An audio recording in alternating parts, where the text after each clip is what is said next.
সম্পৰ্কবোৰ মই তেজেৰে নিচিনো, হৃদয় হেচিনো। আজিৰ পৰা প্ৰায় এবছৰ আগতে কোৱা কথাষাৰ মোৰ সলে আজিও মনত আছে। সম্পৰ্কৰ বিপৰীত মেৰুত মোৰ প্ৰতিধ্বনি তাই সহ্য কৰিছিল। আৰু এনেদৰে এই অভিজ্ঞতা হৈছিল জীৱন আৰু সম্পৰ্কৰ তিতা মিঠা লগা কথাবোৰৰ সৈতে। দুয়োৰে দুয়োৰ সুখত সুখী আৰু দুখতো দুখী। মই হাঁহিলে তাইও হাঁহে, কান্দিলে মাৰ দৰে নিচুকনি, দুষ্টামি কৰিলে দেউতাৰ দৰে শাসন কৰে আৰু বান্ধৱীৰ দৰে ধেমালিও কৰে। অৱশ্যে মোৰ জেদি মনটোৰ বাবেই আমাৰ মাজত সৰু সুৰা কাজিয়া সঘনাই হৈছিল। কাজিয়াৰ শেষত ময়ো কান্দো, তাইও কান্দে। মুঠতে কান্দি কান্দি চকু ৰঙা পৰি যায়। অৱশেষত দুয়োটাই নিজেই নিজকে দোষাৰোপ কৰি সান্তনা ল'ব। এনেতে ফোনটোত মেছেজ এটা সোমাল। অনুৰাগিনী। আপোনালোকক কোৱা হোৱাই নাই নহয়, অনুৰাগিনীৰ মোৰ মৰমৰ একমাত্ৰ বা, সহজ সৰল তাই আৰু মস্ত অকৰা। সহজ সৰল মনটোৰ কাৰণেই বহুতে সুবিধা লয় তাইৰ পৰা, কিন্তু মই হলে সম্পূৰ্ণ বিপৰীত। ঐ পোৱালি, কি কৰিছ? নাই, এনেই বহি আছো। উঠিলি নে তই? নাই উঠা, গাটো বহুত বেয়া। কি হৈছে আকৌ? কি হব আৰু, বুকু বিষ। তোৰ লগত কাজিয়া কৰাৰ পিছতেই বেছি হ'ল। ভবাই নাছিলো মেডিকেলৰ পৰা ঘূৰি আহিম। মইচোন গমেই নাপালো, কিয় কোৱা নাছিলি তই মোক? বাদ দে, এনেই চিন্তা কৰিলিহেঁতেন তই। তই মোৰ কাৰণে ইমান চিন্তা কৰ, বাট মই?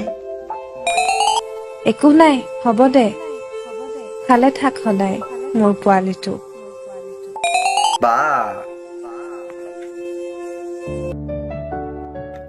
ভুলবোৰ কৰো বুলি কৰা নাযায়, যি ভুলৰ শেষ পৰিণতি কেৱল বিষাদ।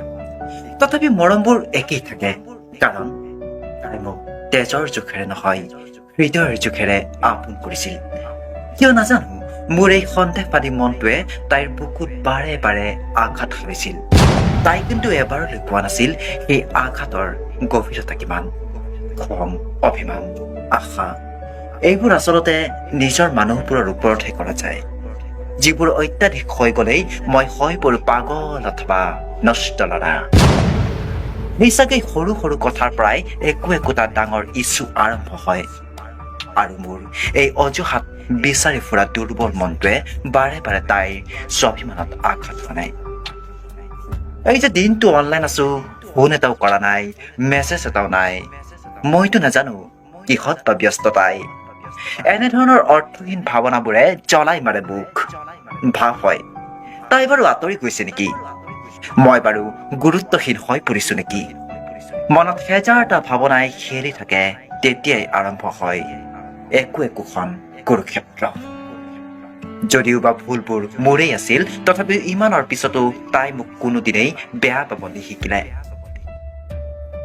এই কাজিয়াবোৰৰ মাজতে লুকাই আছিল ভাতৃস্নেহ, মৰম ইত্যাদি, যাক মই বা তাই অনুভৱেই নকৰো।